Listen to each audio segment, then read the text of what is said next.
पिछले lecture 1A में हमने हॉयगन का प्रिंसिपल और उसका कंस्ट्रक्शन समझा था और हमने ये देखा था कि इसी कंस्ट्रक्शन से हम रिफ्लेक्शन और रिफ्रैक्शन के लॉज प्रूव करेंगे, स्नेल्स लॉ वगैरह। तो ये छोटा सा लेकिन बहुत इंपॉर्टेंट लेक्चर है। इसको A.1 बोलेंगे। उसी प्रूफ को हम यहाँ कंप्लीट करेंगे। ये प्रूफ्स हर एग्जाम में, बोर्ड हो या जेई, डायरेक्टली पूछे जाते हैं, है ना। तो चलो शुरू करते हैं अभी इसको। पहले एक क्विक रिकैप देखो। लेक्चर 1A के हमने 2 गोल्डन प्रिंसिपल्स, है ना, कहा था कि याद रखना है। एक है कि रेज हमेशा वेव फ्रंट के परपेंडिकुलर होती है। दूसरा, 2 वेव फ्रंट के बीच ट्रैवल करने में टाइम हर रे के अलोंग सेम होता है। और हमारा की टूल है, वेव फ्रंट का हर पॉइंट एक सेकेंडरी वेवलेट बनाता है जिसका रेडियस होता है स्पीड इनटू टाइम। इन वेवलेट्स का जो फॉरवर्ड एनवलप जो हमने देखा ही नया वेव फ्रंट देता है।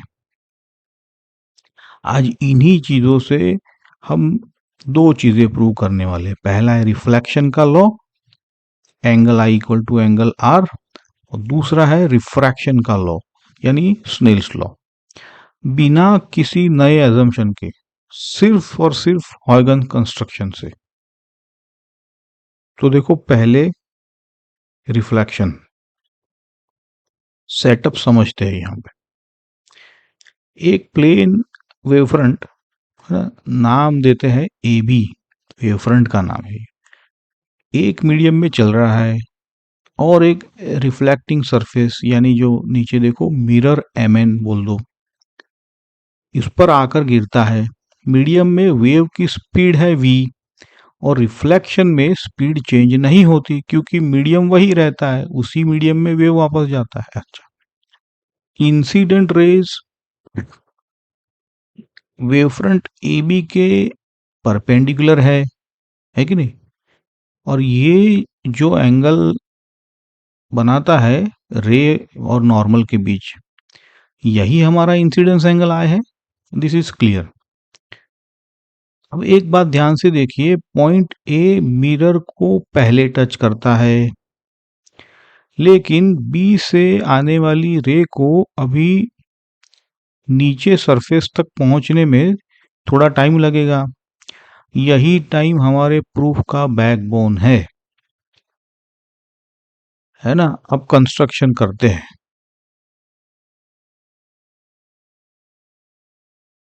देखो,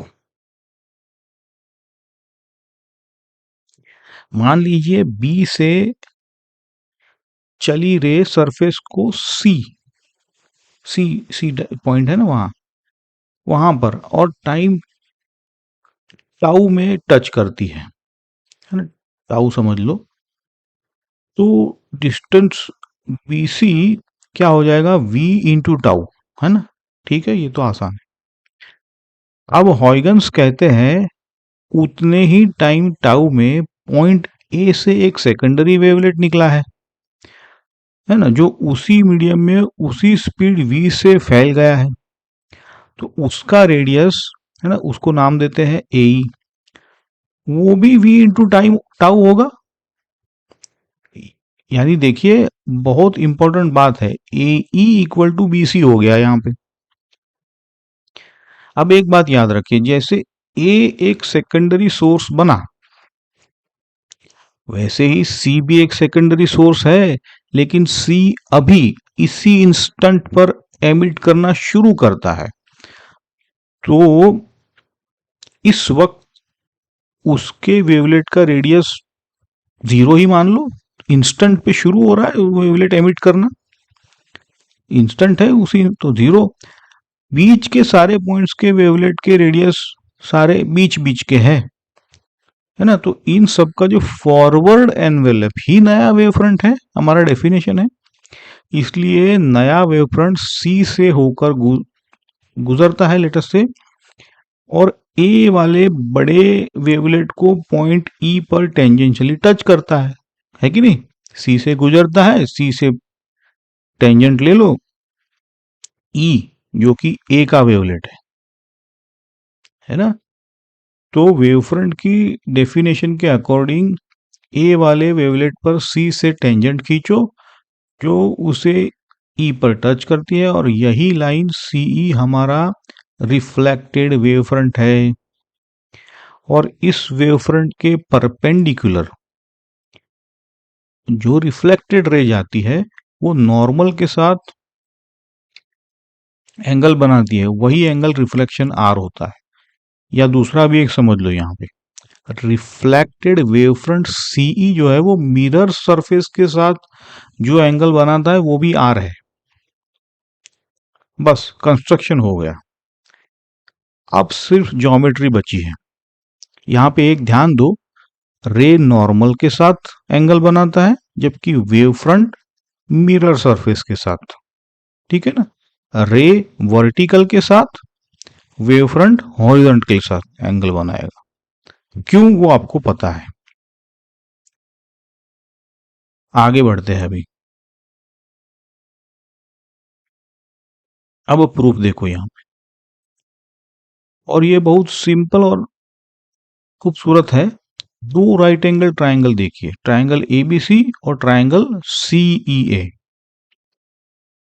पहली बात, दोनों में एक एक राइट एंगल है, angle ABC equal to angle CEA, दोनों 90 डिग्री, क्योंकि रेज वेव फ्रंट के परपेंडिकुलर है।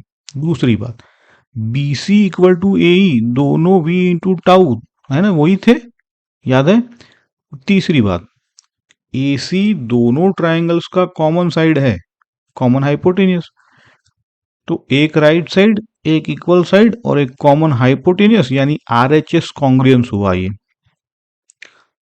ये दोनों ट्राइंगल कॉन्ग्रुएंट है। और जब ट्राइंगल्स कॉन्ग्रुएंट है तो कॉरस्पॉन्डिंग एंगल बराबर हुए। तो angle B A C equal to angle E C A, है ना। और यही तो है angle I equal to angle R. तो रिफ्लेक्शन का लॉ प्रूव हो गया सिर्फ वेव से, है ना। तो देखो कि हमने यहाँ पे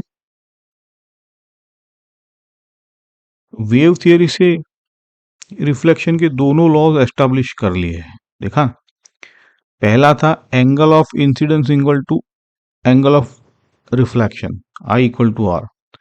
दूसरा था कि इंसिडेंट रे, रिफ्लेक्टेड रे और नॉर्मल तीनों एक ही प्लेन में होते हैं। और एक इंपॉर्टेंट ऑब्जर्वेशन देखो, रिफ्लेक्शन में वेव की स्पीड चेंज नहीं होती, है ना, क्योंकि मीडियम सेम है। वेव फ्रंट बस सरफेस के अराउंड घूम जाता है ना। तो बिग आइडिया ये है, जो कंस्ट्रक्शन हमें स्ट्रेट लाइन प्रोपोगेशन देता था वही अब बिना किसी नए एजम्पशन के रिफ्लेक्शन का लॉ भी दे रहा है। यही हॉयगन प्रिंसिपल की ताकत है और यही इसकी ब्यूटी भी है। चलो, तो अब आते हैं रिफ्रैक्शन के ऊपर, है ना। थोड़ा इंटरेस्टिंग है क्योंकि यहाँ दो अलग मीडिया है। देखो, पहले तो इंटरफेस पी पी प्राइम या पी डैश बोलो, दो मीडिया को अलग करता है। मीडिया वन में स्पीड v1 बोल दो और मीडिया टू में स्पीड v2 बोल दो, और हम लेंगे v2 लेस देन v1, यानी मीडियम क्या हुआ, डेंसर हो गया। अब प्लेन वेव फ्रंट जो हमने ए बी नाम दिया था, मीडियम वन में चलकर सरफेस पर गिरता है, एंगल ऑफ इंसिडेंस आई के साथ, पहले की तरह ही है ये। ए सरफेस को पहले टच करता है और बी से आने वाली रे सरफेस सी पर ही मिलती है पहले की, जैसे हमने सेटअप बिल्कुल रिफ्लेक्शन जैसा ही है, बस अब दोनों तरफ स्पीड अलग है, और यही डिफरेंस स्नेल्स लॉ देगा, है ना। अब हम कंस्ट्रक्शन देखते हैं।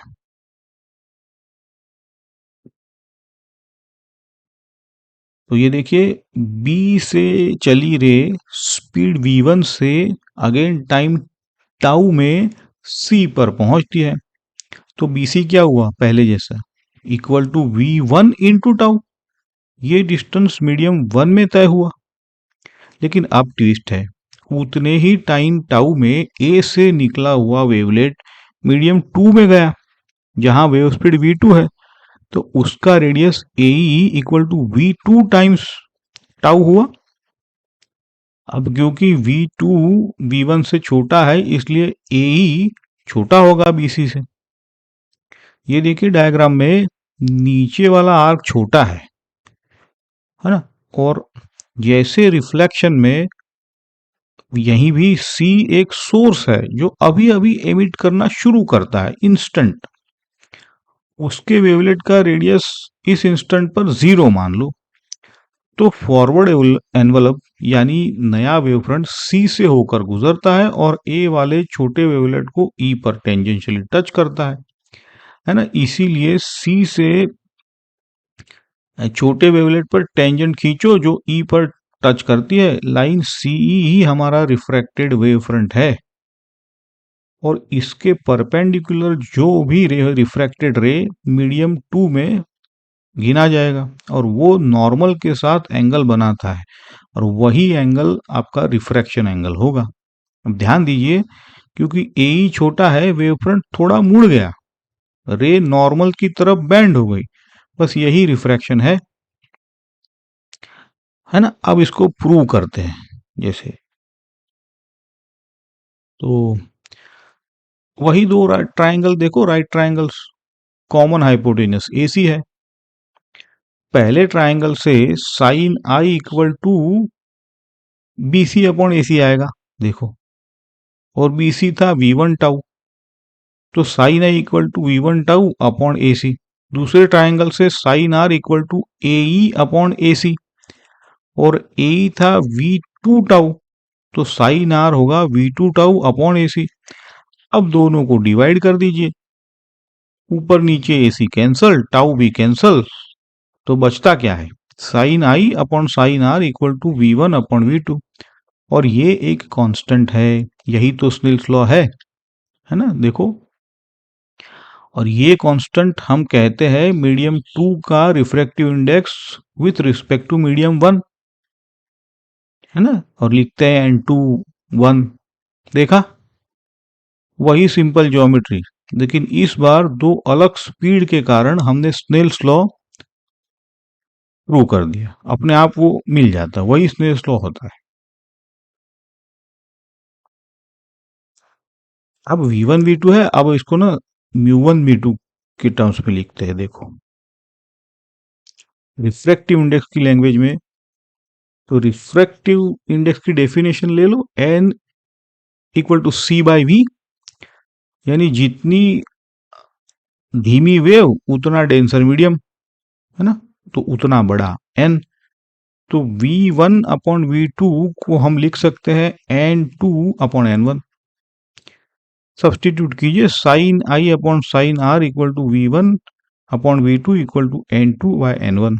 क्रॉस मल्टीप्लाई कीजिए और मिल जाता है स्नेल्स लॉ, और यही सबसे फेमस फॉर्म है N1 sine I equal to N2 sine R. ये फॉर्मूला न्यूमेरिकल्स में सबसे ज्यादा यूज होती है, जैसे हमने बहुत सारे न्यूमेरिकल किए, है ना।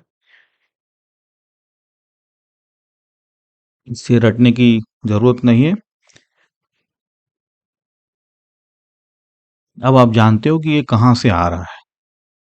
और एक इंपॉर्टेंट बात देखो यहाँ पे, क्योंकि V2 छोटा है V1 से, इसलिए R छोटा I से, इतना ही है। मतलब डेंसर मीडियम में जाने पर नॉर्मल की तरफ बेंड होती है। एक कॉमन देखो, ये एग्जाम रिलेटेड थिंग है, रिफ्रैक्शन में क्या चेंज होता है और क्या नहीं। फ्रीक्वेंसी चेंज नहीं होती, हमने देखा है, फ्रीक्वेंसी सोर्स डिसाइड करता है।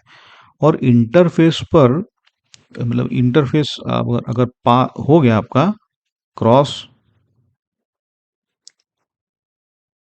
तो भी फ्रीक्वेंसी तो चेंज नहीं होगी, है ना, ये तो। लेकिन स्पीड और वेवलेंथ दोनों चेंज होते हैं, क्योंकि v equal to nu into lambda या तो f इंटू लैम्बडा, और न्यू फिक्स्ड है, तो lambda two upon lambda one equal to V two upon V one equal to N one upon N two. इसका मतलब है डेंसर मीडियम में wave धीमी हो जाएगी और उसकी वेवलेंथ छोटी हो जाती है। डायग्राम में देखिए, ऊपर वेव फ्रंट्स दूर दूर है, नीचे डेंसर मीडियम में पास पास है वही वेव फ्रंट, फ्रीक्वेंसी वही, बस वेवलेंथ सिकुड़ गई। चलो इतना ही है, इसको अब समराइज कर लेते हैं।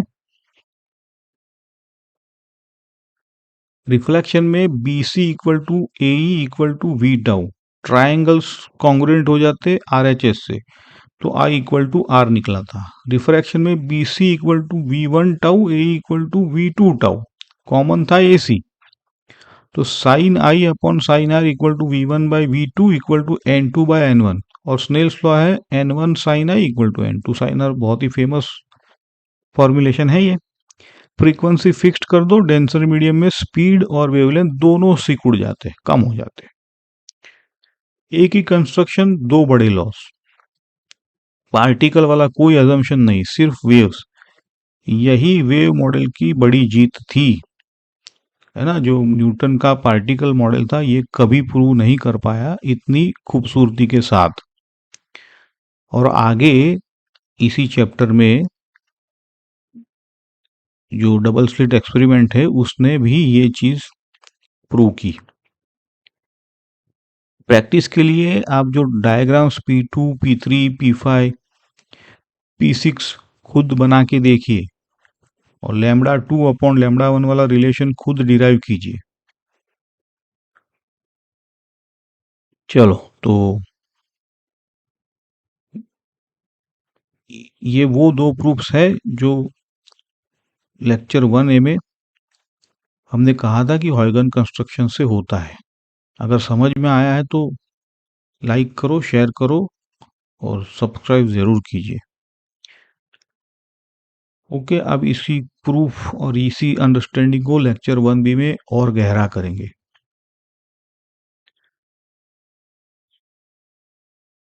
तो कीप लर्निंग, कीप ग्रोइंग, मिलते हैं अगले लेक्चर में। Thank you. 1B है लेक्चर।